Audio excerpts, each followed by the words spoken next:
하나님을 향한 사랑의 표현과 다짐이 오늘 무엇보다 다윗의 시편에서 분명하게 드러나고 있는데, 먼저 우리는 그것을 살펴보기 이전에 하나님을 믿는다는 것이 어떤 의미인지를 우리는 살펴봐야 될 것입니다.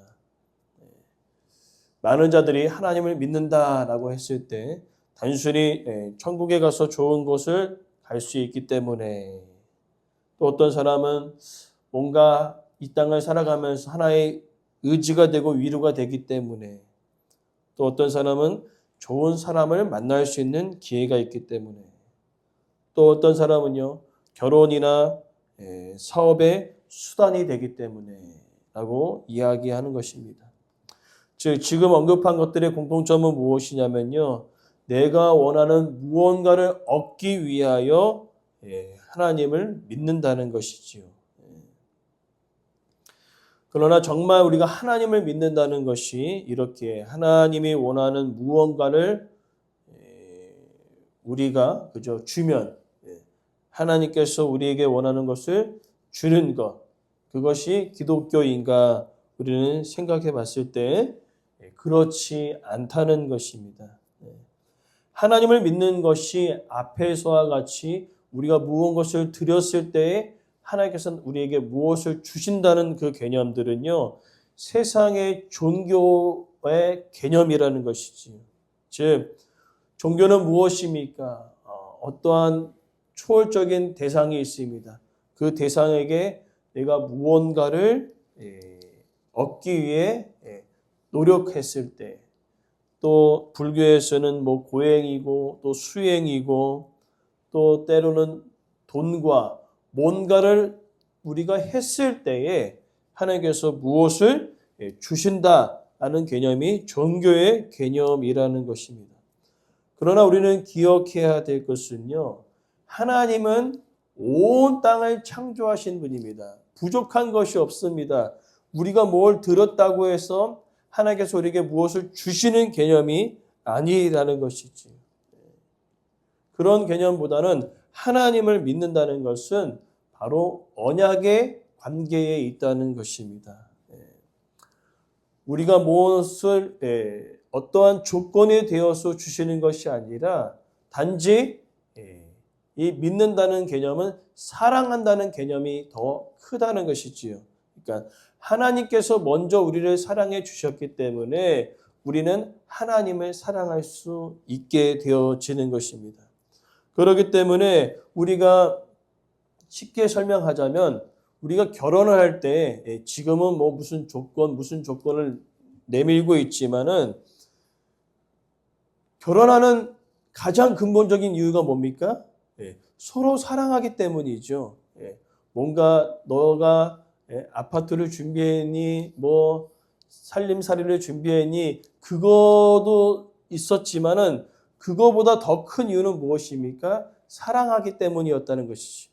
근데 요즘 안타까운 것은 뭐냐면은 조건이 생김을 통하여서 결혼 시기가 늦어지고 있다는 것입니다.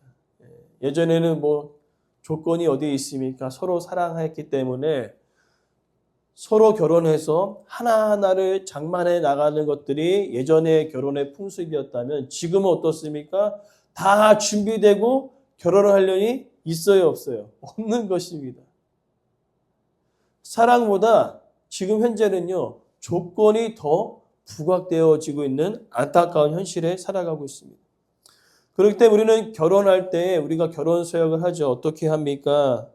조건이 아니라 사랑을 약속합니다. 기쁠 때나 슬플 때나, 건강할 때나 병들었을 때나, 나이가 들어도 어떻게요? 변함없이 당신은 이 남편을, 당신은 이 아내를 사랑하십니까? 라고 물어보지 않습니까? 결혼의 서약이죠. 그때 네라고 대답하는 것을 볼 수 있습니다. 이것은 마치 하나님과 우리의 관계도 마찬가지입니다.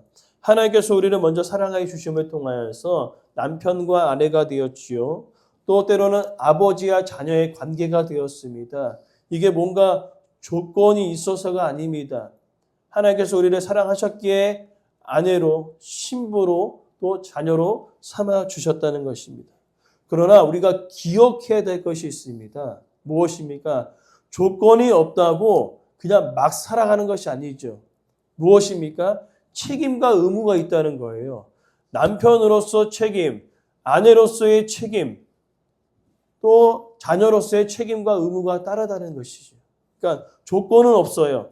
그러나 내가 이 사랑하는 사람을 위해서 무언가 책임가 있고 무언가 의무를 다해야 된다는 것입니다. 그것이 억지로가 아니라 뭐하기 때문에요? 사랑하기 때문에 그렇다는 것이죠. 그렇기 때문에 성경에서 이야기하는 이 하나님과 우리의 관계는요, 사랑하기 때문에 그것을 하는 것입니다. 의무, 그러니까 단지 아무 의미 없이 이것을 그냥 하는 것이 아니라 사랑하기 때문에 그렇게 한다는 것이죠. 그렇기 때문에 하나님을 믿는다는 것은 바로 이코로 하나님을 사랑한다는 표현이라는 것입니다. 오늘 다윗은요, 이 관계를 분명히 알았기 때문에 나의 어떠함이 아니라 하나님께서 나를 사랑하셨기 때문에 나 또한 하나님을 향하여 사랑의 표현과 다짐을 하는 것이 오늘 시편 63편의 이야기라는 것이죠. 그렇기 때문에 이 시편 63편을 통하여서 다윗이 하나님을 향하여 사랑의 표현과 다짐했던 그 다짐과 표현들이 오늘 우리의 삶 속에서도 동일하게 일어나기를 간절히 소망합니다. 먼저는 하나님을 찾는 그 다윗의 사랑의 간구함이 먼저 1절부터 2절에 등장하고 있고요. 그리고 3절부터 7절은 사랑의 표현입니다. 그리고 마지막으로 살펴볼 8절부터 11절은 사랑의 다짐이에요. 오늘 이 세 부분들을 우리가 살펴보면서 함께 은혜 나누기 원합니다. 먼저는 이제 사랑의 간구죠. 하나님을 간절히 찾는다. 그러나 우리가 시편 63편 표절에 보니까요. 언제 찾나 보니까 유대 광야에 있을 때라고 기억합니다. 광야에 있는데 물도 없고 황폐한 땅이라고 기록되어 있고요. 또 9절 말씀 보니까요. 나의 영혼을 찾아서 멸하는 자들이 있다고 고백하고 있습니다. 그리고 11절의 표현은 왕이라는 단어가 있어요. 자, 그러면 우리가 유추해 볼 수 있습니다. 다윗이 왕이에요. 근데 광야에 있습니다. 그리고 다윗의 생명을 찾는 자들이 쫓아오고 있습니다. 그럼 우리가 유추해 볼 수 있죠. 어떠한 상황인지. 바로 압살롬의 반역입니다. 그렇기 때문에 실제로 광야에 있습니다. 근데 광야에 있는데 답답해요. 왜 그렇습니까? 반역한 자가 신하도 아니고 가장 사랑했던 압살롬이었거든요.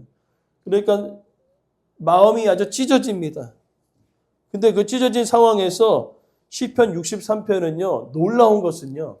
그 어디에도 압살롬에 의해서 광야에 피했는데 왕으로서의 그 권위를 회복시켜달라는 내용이 그 어디에도 없습니다.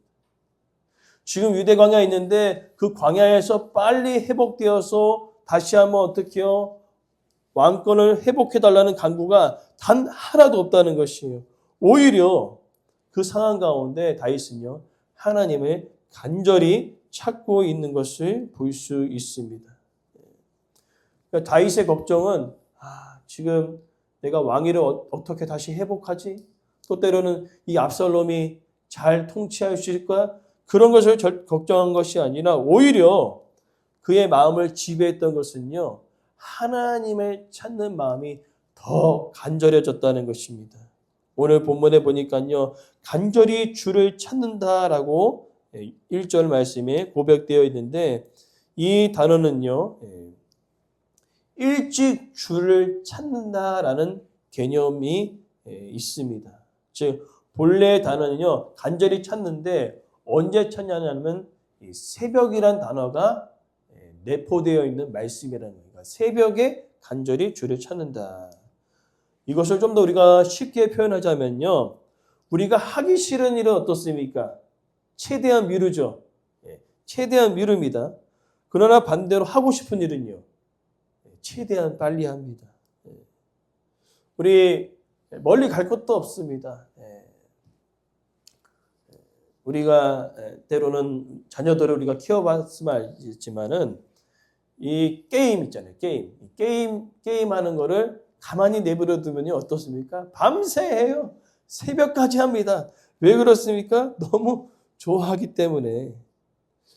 오늘 다윗은요 무엇을 고백하냐면 내가 하나님을 찾는데 그와 같다는 것입니다. 너무나 하나님을 사랑하기 때문에 밤새도록 찾고 새벽에도 찾고 싶은 마음이 다윗에게 있었다는 것이죠. 오늘 이 하나님을 찾는 이 간절한 사랑의 마음들이 오늘 우리 안에 날마다 회복되어지길 간절히 소망합니다. 밤늦게까지 찾고 새벽까지도 찾는 그 하나님을 향한 사랑이 오늘 우리 가운데 회복되어지길 간절히 소망합니다. 그리고 더 나아가 아주 재미난 표현이 있습니다. 63절 1절에 주를 앙모하나이다. 이 앙모한다는 이 의미는요. 어떤 의미로 쓰이자면 시력이 약해지다라는 의미를 가지고 있어요. 그러니까 어떤 거냐면은요. 제가 쉽게 설명하자면 오늘 우리 한국의 비슷한 언어로 이야기하면은 이런 겁니다. 눈에 뵈는 게 없다. 눈에 뵈는 게 없는 겁니다. 눈에 왜 뵈는 게 없냐면은 그 사람을 너무나 사랑하기 때문에 다른 게 하나도 안 보이는 거예요. 지금 다윗은요. 유대 광야가 보이지 않습니다. 압살롬의 반역도 보이지 않습니다. 그 눈에 딱 보이는 거 하나밖에 없어요. 하나님밖에 없는 거예요. 그래서 다윗은요. 하나님을 찾았던 그 이유는 뭐냐면 하나님께 뭔가를 얻고 싶은 그런 것이 아니라 하나님 자체만으로도 감사하고 사랑의 마음이 생겼다는 것입니다. 그래서 오늘 우리가 회복되어야 될 것은 뭐냐면요. 하나님께서 나에게 무언가를 줘서 하나님을 사랑하는 것이 아니라 하나님 자체만으로도 우리가 하나님을 사랑할 수 있는 그 마음들이 더욱더 커지기를 간절히 소망합니다. 그러면서 이제 3절부터 7절은요. 하나님을 향한 사랑의 표현이 기록되어져 있습니다. 사랑의 표현이 3절부터 7절의 내용에 표현되어지는데 3절부터 7절의 내용을 우리가 정리하자면요. 이렇게 됩니다. 하나님을 찾는 그 다윗의 사랑의 표현은 무엇으로 그렇게 고백되어지고 있느냐? 그의 입술로 이제 하나님을 사랑한다고 표현합니다. 언제 합니까? 4절 말씀에 평생에. 그러니까 하나님 사랑합니다 라는 그 표현을 언제 합니까? 평생이라는 거죠. 항상 한다는 거예요. 그러니까 마치 이런 거죠. 우리 자녀들을 보면은 뭔가 좋은 걸 줄 때만 막 엄마 찾잖아요. 아빠 찾잖아요. 근데 다윗은 무언가를 줘서가 아니라 하나님 자체로 인하여 하나님을 찾고 하나님을 향하여 사랑의 표현을 하고 있습니다. 그리고 어디서 합니까? 주의 날개 그늘 안에서. 지금 광야에 있잖아요. 얼마나 힘들겠습니까? 근데 주님 품 안에 싹 들어가서 하나님 사랑합니다 라고 고백하고 있는 것이지. 그리고 그 하나님께 찬양을 올려드리는데 어떻게 찬양하고 있습니까? 손을 들고 찬양합니다. 이 손을 드는 행위는 무엇입니까? 항복이죠. 하나님 저는 아무것도 아닙니다. 하나님밖에 없습니다라는 그 고백을 손을 들어 찬양하고 있는 것이지. 그리고 즐겁게 찬양합니다. 근데 오늘 우리가 생각할 것은 다윗이 지금 어디에 있습니까? 광야에 있죠. 그리고 어떠한 상황입니까? 압살롬이 반역해서 지금 광야에 내쫓긴 상황인데 도저히 즐거워할 수 없는 이유가 바로 이 이유 아닙니까? 하나님 원망할 수도 있겠죠. 하나님 내가 뭘 잘못했길래 지금 내가 가장 사랑하는 그 아들이 반역해서 지금 유대 광야에 있습니까? 라고 생각할 수도 있겠으나 다윗은 어떠한 겁니까? 상황과 환경이 중요한 게 아니라 하나님만으로 인하여 그는 기뻐하고 즐거워하고 있는 것입니다. 왜 그렇습니까? 3절에 이유가 있습니다. 주의 인자하심이 생명보다 낫기 때문에 그렇다는 거죠. 다윗의 중심에 무엇이 있었냐면요. 주의 인자하심. 상황과 환경들이 어떠하더라도 변함없이 나를 사랑하신 그 헤세드, 언약에 근거한 변함없는 그 사랑이 나에게로 향하고 있음을 그가 확신했기 때문에 다윗은요, 지금 광야에 있어도 압살롬의 반역에 의해서 지금 마음이 상할지라도 그는 그 상한 마음을 뒤로하고 하나님께 집중하며 찬양할 수 있는 그 일은요, 주의 인자하심인 것입니다. 하나님께서 약속대로 나라의 삶을 붙드시고 인도하시는 변함없는 하나님의 사랑을 확신했기 때문에 광야 뒤로 물러가고 압살롬의 반역 뒤로 물러가고 누구만 보이는 겁니까? 하나님만 보이는 것이죠. 오늘의 삶 속에 광야로 내몰릴 때가 있습니다. 광야인데 정말로 심각한 물이 없고 황폐한 땅처럼 느껴지는 그 상황과 환경들로 우리의 삶을 몰아갈 때가 있습니다. 심지어는 내가 가장 믿었던 사람이 나를 더욱더 힘들게 하는 상황이 있습니다. 그때 우리가 드는 감정은 무엇입니까? 억울합니다. 분통합니다. 그러나 그 상황에서도 우리가 억울한 마음을 뒤로하고 분통한 마음을 뒤로하고 하나님께 집중할 수 있는 이유는 뭡니까? 그러한 상황에서도 여전히 변함없이 나를 사랑하시는 하나님의 따스한 사랑의 손길을 내가 알고 있기 때문에 우리는요, 그 분통 터지는 그 상황들을 뒤로할 수 있고 분노의 상황, 원망의 상황을 뒤로할 수 있고 하나님을 바라볼 수 있는 근거가 되어진다는 것이지. 오늘 다윗도 그와 같았다는 것입니다. 모든 것을 다 뒤로하고 변함없이 나를 사랑하시는 그 하나님께 사랑의 표현을 하는 겁니다. 날마다 평생에 그 하나님을 인하여 즐거워하고 있는 것이죠. 우리가 앞서서 서도 얘기한 대로 뭔가를 주어서가 아니라 그냥 하나님 자체만으로 인하여 하나님을 찬양하고 즐거워하고 있습니다. 그리고 마지막으로 우리가 살펴볼 것은 이제 다윗의 다짐입니다. 8절부터 11절의 내용은 다윗의 다짐입니다. 8절 말씀에 주목해서 보여야 할 것은 가까이 따른다라는 말씀이 있습니다. 가까이 따른다. 가까이 따르리니. 이 표현은요, 창세기 2장에 있었던 표현입니다. 사람이 남자가 부모를 떠나 아내와 한 몸을 이룬다. 여기서 한 몸을 이룬다는 단어가 오늘 가까이 따르리니라는 단어와 동일한 단어이고요. 특별히 또 다른 단어는요, 룻이죠, 룻. 룻이 시어머니와 함께 따라 나갔을 때 어머니 하나님, 나의 하나님입니다 라고 얘기하면서 그 시어머니를 붙잡은 것, 그 단어가 오늘 가까이 따르니라는 단어입니다. 즉 무엇입니까? 변함없이 나를 사랑하신 그 하나님, 내가 이와 같이 하나님과 한 몸을 이루어 하나님과 함께 하겠습니다. 어떠한 상황과 환경들이 나에게 와서도 나는 하나님만을 붙들겠습니다라는 강력한 사랑의 다짐이라는 것이지요. 오늘 이와 같은 사랑의 다짐이 우리 가운데 있기를 간절히 원합니다. 어떠한 상황과 환경들이 내 앞에 오더라도 주여 나는 하나님만을 붙들겠습니다. 하나님과 함께 한 몸이 되어지겠습니다. 라는 그 간절한 고백이 우리의 고백되어지기를 간절히 원합니다. 왜냐하면요, 예수님께서 말씀하셨습니다. 요한복음 15장 5절 말씀에 내가 너 안에 내가 나 안에 하면서 얘기하죠. 나를 떠나서는 아무것도 열매를 맺을 수 없느니라. 오늘 우리가 주님과 함께 딱 붙어서 생명의 열매를 맺는 삶이 되길 간절히 원합니다.